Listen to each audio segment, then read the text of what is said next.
Welcome to the Heartbeat Podcast with your host, Mike Summer, where CIOs get what they won't hear anywhere else. Candid insights, real strategies, and the truth about leading tech in a world that's changing faster than ever. Today's guest, John Ayers, is a leading voice in customer experience, AI-driven personalization, and digital business transformation. With a background in agency leadership, Salesforce, and service design, John specializes in mapping the customer and employee journey using AI, customer data platforms, and real-time interaction management. He's a key player in the Public Sapient AI Task Force, the Salesforce Partner Advisory Board, and founder of the Los Angeles Service Design Group, helping companies bridge technology and human-centered design. Today, we'll explore how CIOs can harness AI and data to create seamless, personalized customer experience. So let's dive in. John, thank you for joining. Hey, Mike, thanks for having me. So John, why don't you walk us through how you got to where you are today? Do you have any key items or key things that really jump out as mile markers and things that are guiding steps that you could point to?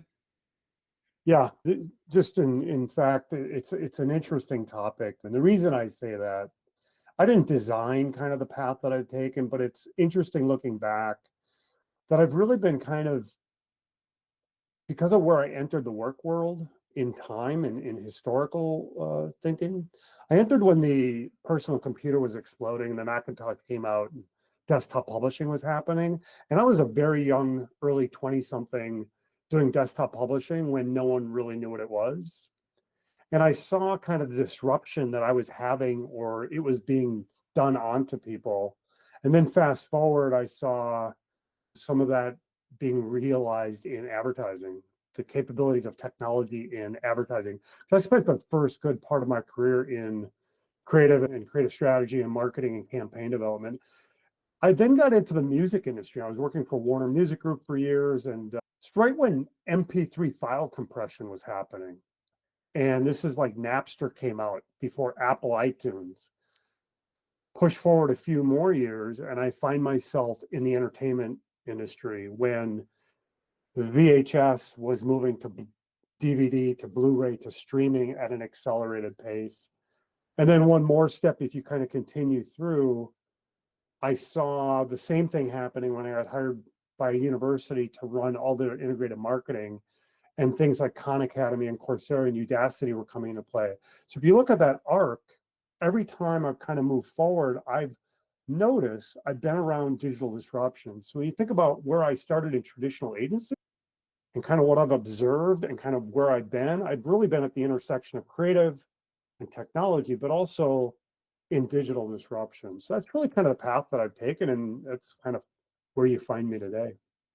Thank you for that. So in this blend of creativity and technology, is it something that came inherently to you, or was it more situational that you found yourself in that situation and you had to learn into it? Yeah, kind of as I alluded to, I didn't have a grand plan. I'm not that smart, right? So like it kind of happened to me, right? And had I entered the workplace at a different point in history, I might have been in a different place. However, thinking about the market landscape, that's kind of what I did in advertising, always understanding demographics, always understanding kind of market conditions, what's interesting to the product and to the consumer, what our business is trying to do to interact with that customer they're trying to serve. And this is really in the early days of traditional advertising, traditional media, so outdoor, out of home, radio, television, print. And it's interesting because I saw early days of web development, and then people going, oh, I'm going to buy an ad or I'm going to send an email. But I was kind of coming out of the old school of traditional agency world, creative. I was a creative director launching campaigns. So I saw some of the media buys happening on traditional media. And then I saw some of the digital starting to emerge and people like buying early days of programmatic ad buying. Fast forward, you started to see social media emerges. Mm-hmm. The iPhone and smartphones start to come into play. Mobile responsive web, and everything becomes mobile first. So it's really kind of a convergence of those kind of what I call forcing functions is really what I gravitated towards. I hate to say the phrase, but it's really kind of my nature is more early adopter than a lagger. So I lean into curiosity around what's new, what's coming, and make what I can out of it. But candidly, it's really the early days of what we now call cross-channel or omni-channel engagement. No one was talking about data being a thread through all of it at that time. You're trying to buy a billboard on Main Street. You're trying to hit a male demographic on ESPN, and you're trying to buy an ad and run an event. No one was connecting those tissues yet. It was emerging. That's kind of how I came into it. That's so funny. I was living in London at the time and had some friends who were in the traditional advertising space, and had a friend who was joining a small digital first agency, and them trying to get even like 1% of the budget to be put onto online for buying, whether it was banners or more of the iteration one of digital online advertising, all came down to, but we can show you the data. They might have a distribution and have a rough idea, but we can drill down specifically to the types of sites and the types of places that we're putting our ads. And it just showed that having the information to back up why what you're doing is different is so impactful. And it was that data-driven approach that actually helped them to grow larger and larger because they could show tangible results. And so I'm curious, is that something when we look at data that you're seeing is still a driver in today's world in the stuff that you're doing, or is data now forgotten? Well, just to kind of touch on what you were just talking about, it used to be how many people drove down Main Street at certain times of the day or for that month. So let's say you buy a 14 by 48 traditional print billboard on Main Street, and you had 12,000 cars that drove by, but you didn't know if it was a 20-year-old male or a 48-year-old female. You didn't know if they had, what kind of salary or car they were driving. You just were saying, oh, I had this many cars drive past my billboard. Now we're at open and click-through rates and IP addresses and device IDs and time on page and heat mapping on web experiences and you name it, right? We can measure down to the minute detail. So data is everything. I mean, data is by far everything. We can talk further about that, but what I have said some years ago, and I still believe in this, they used to say data is the currency. And I really believe that data is not the currency. Data is everything. Data is critical. Data is kind of the metadata, the details of the data, but it's trust and trust relationship that's critical. So if you think about engaging with a brand, the data that's going to drive those personalization across channels and that sort of thing is critical.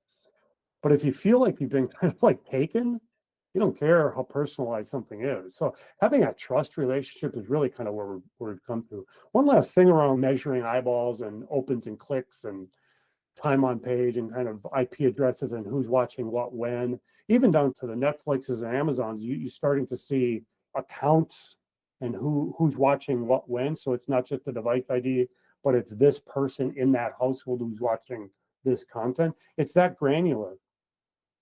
So if you think about that, we kind of have to start to think about how is that going to be measured and what's the value of that if people start to feel like there's a trust lost. So there is kind of this human, technology push-pull that we're seeing in the market. And I think it's also interesting where the more information we provide, the more willing we are for that level of personalization. And I'm just wondering, in your guess, how long is it going to be before we get to like a Minority Report type of a world where the ads change in real time based on the person who's walking past the sign to the level of personalization in an outdoor environment?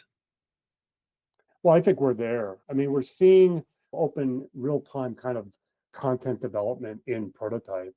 We are seeing some of that Minority Report. And I think those things that we don't think we're going to see anytime soon are probably already in development, and we're going to see them around the corner.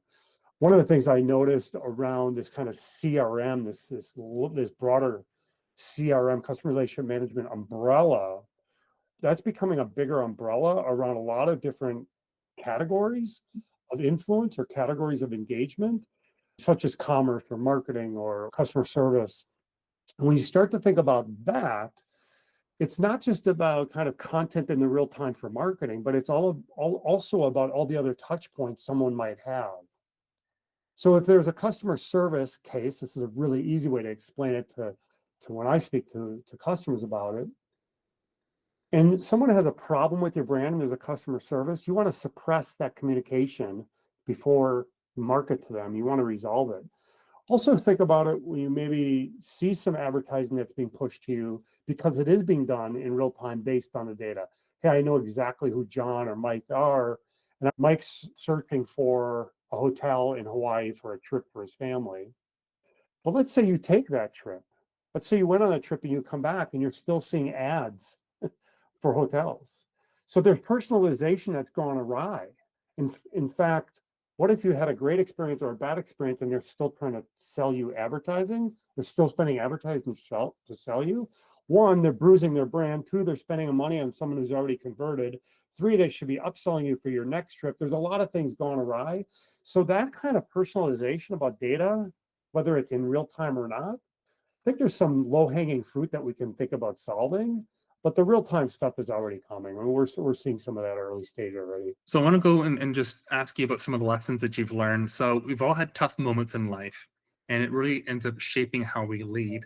Would you say that there's ever been a hard-won lesson on your journey that has completely changed how you approach digital transformation or what you're doing today?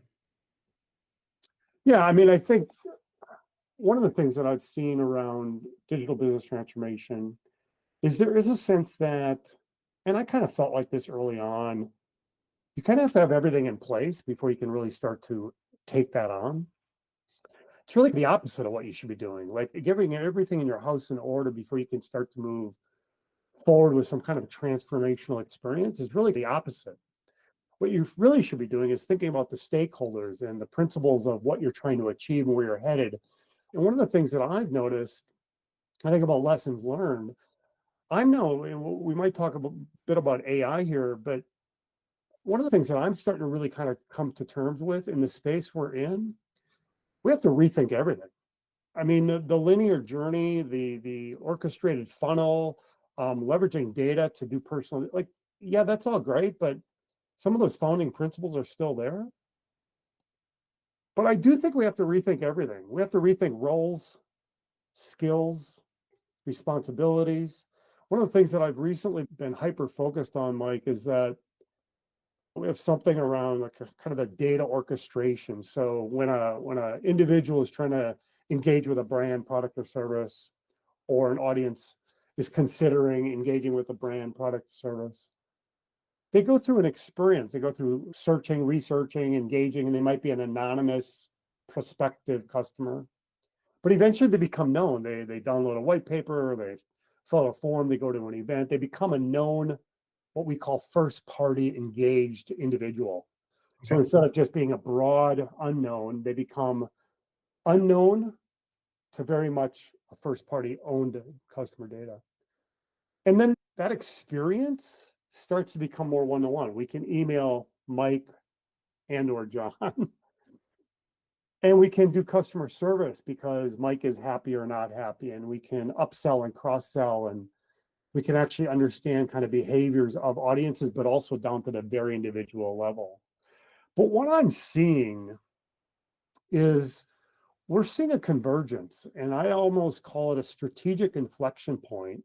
I think we saw this accelerated during COVID, work from home, things like right to be forgotten and first party data and signal loss. And I would even say like security and privacy played into that. So it accelerated during COVID for a number of reasons, as well as some regulations, but also because of behavior, human behavior, expectations.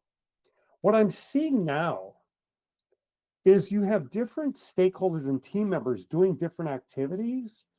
Even if you're a smaller organization, 200 employees, 2,000 employees, even up to enterprise global 200,000 employees. If you have disparate teams working on front end, back end experiences, whether it's brand awareness or first party data engagement, whether it's doing digital data identity and data enrichment, or if you're doing customer service or sales, all of these different entities used to be able to work kind of in these pockets, and then you hope you can kind of come across each other in governance.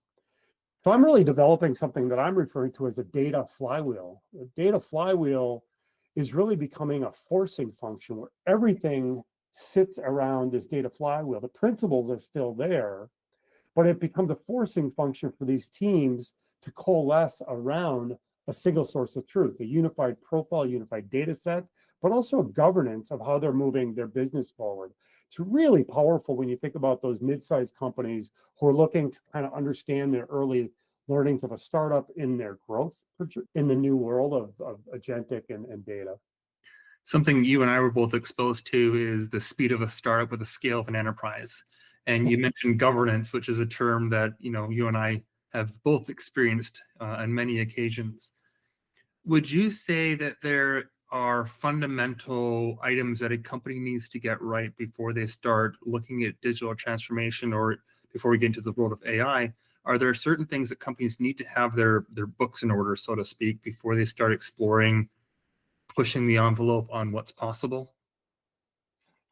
Yeah, I mean, I think I mentioned earlier, like, be careful of like getting everything right. And we used to talk about, data being so critical. And we found that companies that wanted to get all their data hygiene and all their data coalesced and organized, they actually fell behind.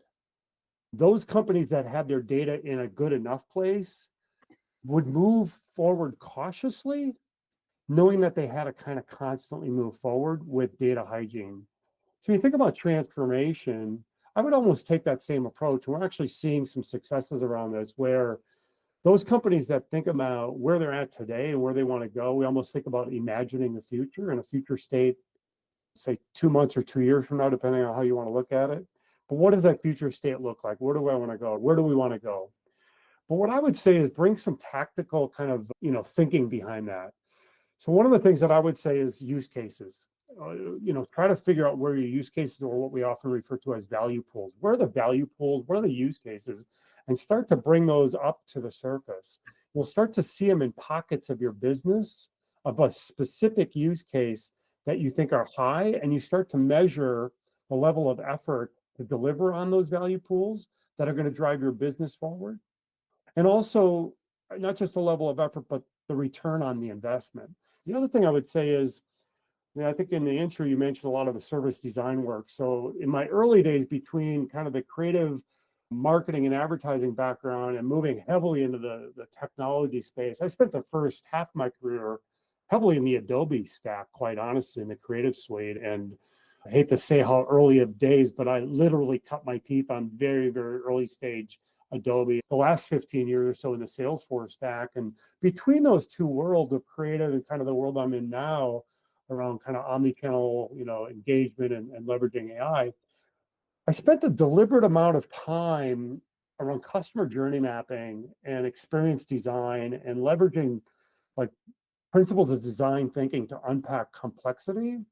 And where I'm going with this is I came across this principle of service design years ago. And it kind of was an aha moment for me. And the reason why I say that is I was really into user experience, like how big is the button on the screen, and mobile responsive web. And we were developing mobile apps and social media engagement and mobile responsive and cross-channel. So it was really about the user interface and user experience and taxonomies and interaction design and information architecture. But I was so interested in kind of the top level customer experience, how that person, that individual, their journey. I was ignoring what we call the backstage. Who are the employees and what tools and capabilities do they have? How much friction and swivel chairing are they having to do at their job to serve up these incredible experiences we're hoping to give to our customer at their journey? And the way service design works and service blueprinting is really about understanding that top level customer layer, that customer service, but they call it the front stage. And then understanding the backstage, which is the employee experience, and then connecting those two and finding the holes in a service blueprint, finding the holes between the bottom service layer of the employee experience and the tools and capabilities they have so they can serve up. So I bring the service blueprint and service design thinking on your question around transformation, what to think about. Just to reiterate, think about the specific use cases and value pools across your business, and start thinking about kind of that blueprinting about what are you doing for the customer at that customer experience journey layer, and then what are the employees doing to serve that optimal experience up. That'll really help to kind of get that 30,000 foot view, and then you can drill into it. So that's really insightful. Is there anything that you see people doing within this world of digital business transformation and the front, did you call it front office, or was it front stage and back? On stage, yeah, yeah, yeah. Is there anything that you see people doing over and over again that just drives you crazy? Well, the first thing that comes to mind is people think it's done. So I always get a kick out of when someone posts or writes or big press release about their new website or the new mobile app. No one cares. No one cares. They just expect you to have a great experience. So this notion of we're going to do this transformation and then we can start running our business. When I first came across this notion of never being done, and I shared it with some senior leaders, they kind of were aghast. What do you mean? No, you're never going to be done. And that can be taken however you want to in your business, whether it's a simple web design or mobile app launch, or whether it's a new product or service you're launching. If you think you're going to be done with transformation, you're not really understanding the foundational kind of the DNA of what transformation is about. It's kind of always being kind of aware of what the market conditions are. So the first thing that comes to mind is just this notion of preparing it as if it's a project that has a start, like a beginning, middle, and end. When I think about people seemingly, I don't know if they get it wrong, but I think they have a little bit of a different perspective than what I would do around that. That's fair enough. So looking at AI and future of business, with your role in being on the AI task force, you have a front row seat to the evolution and really what's happening in the marketplace. What would you say is the biggest game changer that AI is bringing to customer experience right now? Everything. I mean, we are in an AI arms race. And I don't just mean like at the NVIDIA microchip level. I mean, it's there too. Not just at the data layer, at the hyperscaler, AWS, Google, et cetera layer. It's there too. And not just at the LLM layer. I don't know how many apps you or others are using, but like it's fairly commonplace that people know what ChatGPT is. I think I just heard 400 million daily users. But many have Perplexity, Gemini, ChatGPT, Microsoft Copilot, the list goes on. And we're seeing adoption at the individual level pretty high. I think at the business level, there's cautious optimism. There's excitement, and they see the vision. But I would just say around the experience piece, I think the individual adoption's fairly high. There's very few that I work in. Certainly, I'm not thinking globally, but I mean, I would just ask, if you walk down the street, how many people are Googling things today that 2 years ago they Googled and now they're just ChatGPTing it or whatever, right? I think there's behavioral shifts happening. You think about like experience and what AI is doing. Human beings didn't have a phone. Now everybody has a smartphone. So behavior just changed. Just look around, just go to the airport, go to the store, right? And we're seeing that at a really accelerated pace. And one of the ways to explain that is how often do you Google things versus just look it up? And when I say look it up, I mean saying like Perplexity, GPT, Microsoft Copilot, et cetera, Gemini. You see these capabilities, and it might be simply, hey, I've got these 6 items in my refrigerator. What should I make for dinner tonight? Give me 3 recipes, right?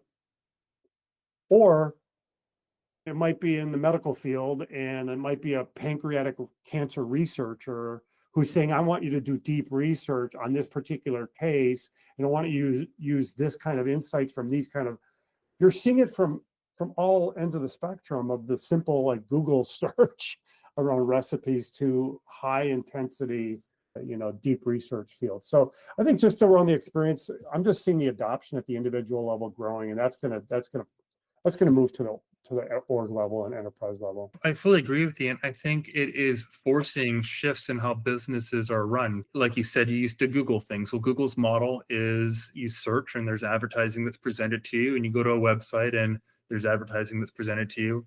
And I feel like the user experience of the websites is overwhelming these days because of the amount of ads that are being placed on the pages, because the viewership has gone down. Therefore, in order to keep the revenue, there almost seems like there's a doubling of ads. And we talked about perplexity. Well, in my view, perplexity is more of an answers engine, which happens to use a variety of LLMs as its engine that you can interchange based on what you're looking to search for. Do you think that the web experience will fundamentally shift if we're not using it as it was first intended, or do you think the traditional web pages that are being displayed right now will keep using advertising as is and just ride this out? It's for sure going to change. As behaviors change, companies, businesses will want to find their audiences wherever they are and however they behave. And in fact, going back to kind of that service blueprinting, you're asking about customer experiences. AI is a big thing, right? It's like machine learning and predictive, where some say that we're in the third stage or fourth stage, depending on which metric of AI. We saw predictive and machine learning and that sort of thing. And, Gen AI came, we're now in agentic, right? But what I found interesting is it gets complicated quick when you start to open up these conversations around LLMs and, microchips and NVIDIAs. And so I started to really understand what are the underpinnings here? And you just touched on it. Where will people go? How will these businesses, whether it's Google or others, find them? What kind of mechanism, like a business model, revenue model around advertising? One of the things I'm seeing is there's a couple big areas where I think AI is taking us. One is, where can agentic AI find efficiencies for that employee? And then if there's efficiencies gained in that employee experience, how can that serve up a better experience for the customers they serve? Now, let's pause on that a moment. So let's think about someone who manages customer loyalty as an employee. We need to understand their domain expertise, their role, what kind of mundane, repetitive tasks they do. And then if you think about the customer who might have a VIP status within a brand and their loyalty, so what's the better experience that person can now provide that individual because of AI and agentic? So I bring that up because those are two things we're seeing: efficiencies and experiences. So increased efficiencies, improve experiences. Now, when you have that, and agents are running some of those tasks, you're freeing up time of the human, of the individual human being who has that domain expertise in that role. And if you're freeing up that time because agentic's doing it, they're now going to be more creative and they're going to be more innovative in their role and bring more to the table. Now, that's going to change their behavior and the customer. So ultimately, where that experience is going to go is going to be the path to least resistance, where people find enjoyment. And that's where advertisers are going to go. Now, I will end by saying, I think we're going to start to see advertising in the ChatGPT experience, in the Copilot experience. Some of the things you're seeing in Gemini, I think we're just going to see some advertising in those spaces. Hasn't Amazon introduced where if you're watching a show, you can almost in real time click on what people are wearing, or if someone's driving a specific car, you can look for more information inside of the video? Mike, I love you brought this up. I love it. So during NFL season, Thursday Night Football, Amazon Prime.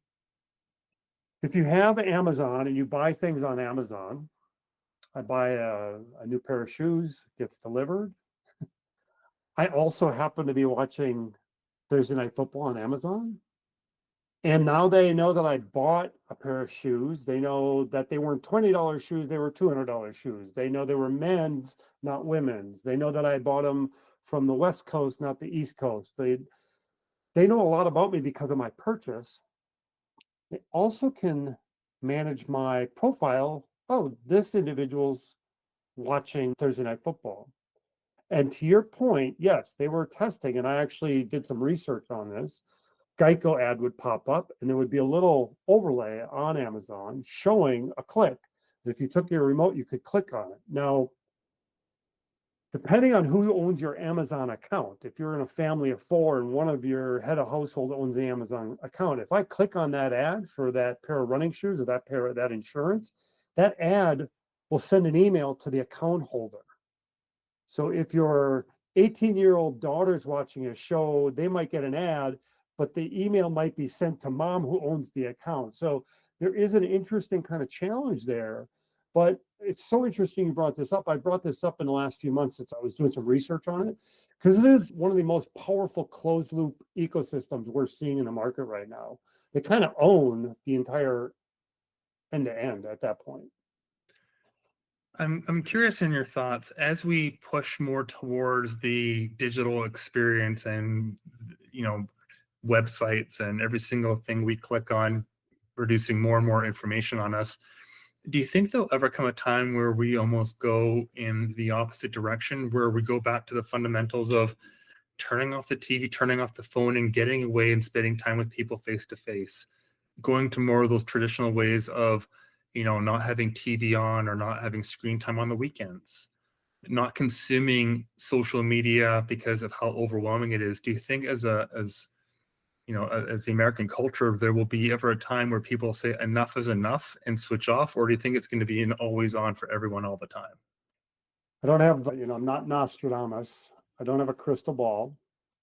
I've been wrong before. So when social media came out, I was like, this is fantastic. It's going to like kind of crowdsourcing your personality. You're only going to you're going to try to be your personal self and be kind because you're out in the public square. We saw the worst of humanity and the best of humanity on social. I think you're already seeing things come out over the last 10 years. And even if you go to Silicon Valley, a lot of the senior leaders that brought some of the capabilities, they didn't have their kids using devices. I mean, they were fairly public about that. And Tristan Harris and others talk about this. And there's many detractors from the tech sector that used to work in it and now kind of are speaking out very loudly. I think you're also seeing some concern around not just data and data privacy, which I think you're alluding to, but AI and agentic. So we have, I'm being very careful here. I think we have a challenge in front of us. And I think we have a challenge in that who's going to manage the AI if the AI is managing itself? Now that sounds silly, but I happen to live in an area where Waymo autonomous vehicles are all over the place now. So I see them in my neighborhood, I see them driving past each other.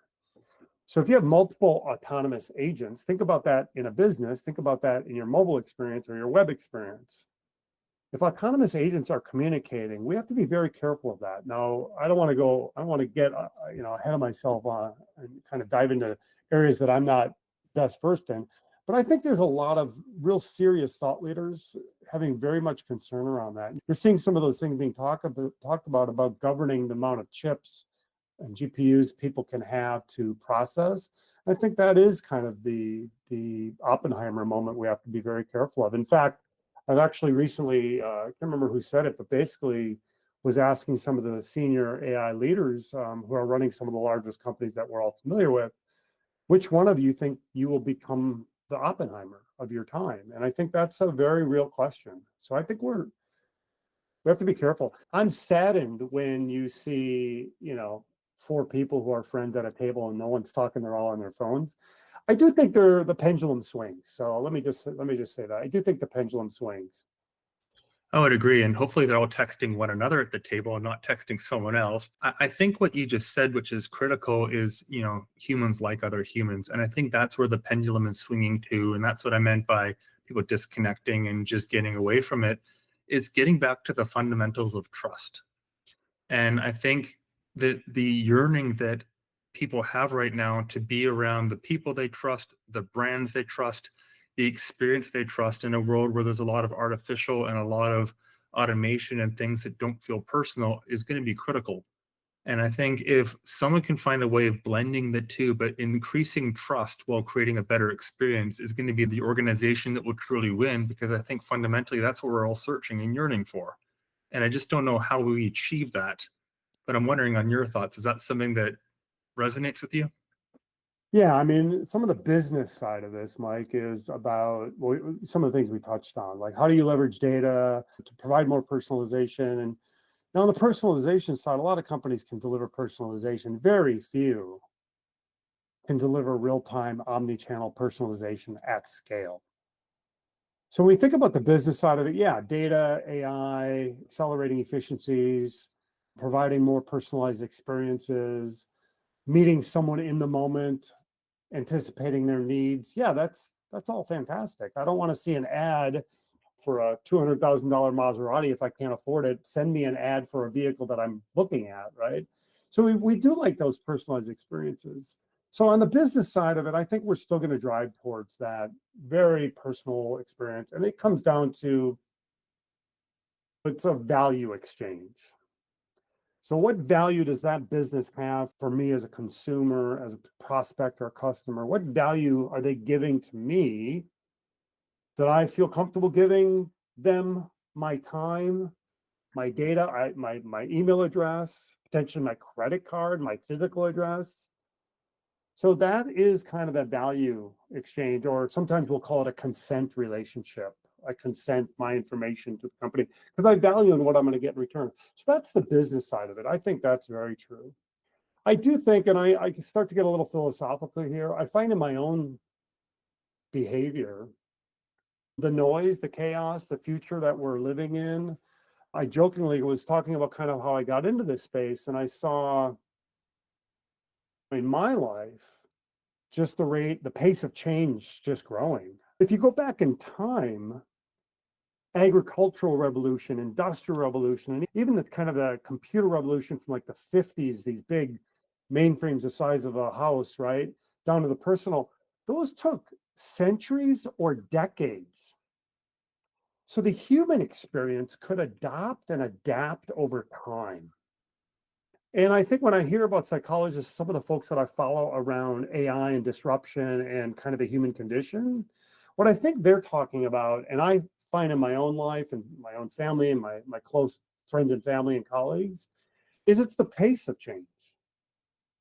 Agricultural revolution, industrial revolution, even in the last 50, 70, 100 years, it's taken either centuries or decades. Now, what used to take 5 years is taking a year. What used to take a year is taking a month. What took a month is now a day. Every morning we're waking up with a new model, a new capability. I think everybody's seeing now as we're recording this in March of 25. I mean, voice AI, I'm seeing some powerful capabilities. Just speak to it.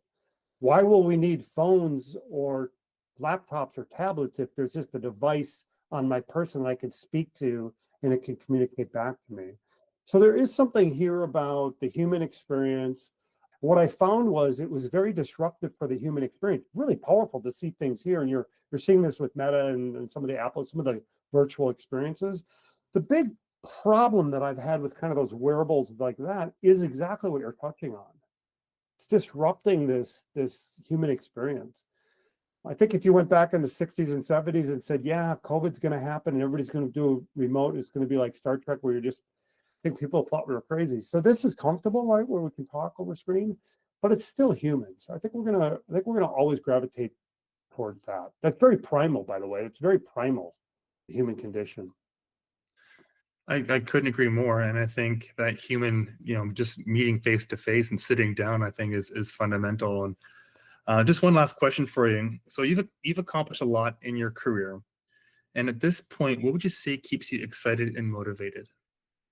Well, I think as I've 30 plus years in the space and the convergence of kind of really just at the crosshairs of digital disruption, really my whole life, I think I'm finding now that balance is key. And I kind of find some excitement in that. And the word that I do a lot of meditation, going back to how do you find calm in the chaos? I meditate, and meditation can be a lot of different things for a lot of different people, whether that's physical exercise or taking a walk or going up on a mountain and humming. So I think finding that peace, I use the word equanimity now. That's kind of a word I'm adopting about equanimity and just finding balance and finding peace. But what's interesting and where do I find kind of like my excitement is kind of knowing that I can ground in that balance. And I have kind of a genuine curiosity. So I mentioned briefly, I hate like talking about like these buzzwords, but being an early adopter, I never called myself that, but I just kind of realized that's who I am. So my nature is to be comfortable with kind of the uncomfortable, be comfortable with change. And in fact, if you're in the CIO space, I would say change is the constant. Change is something change is the trend, really, quite honestly. It's less about data and AI and kind of it changes the trend.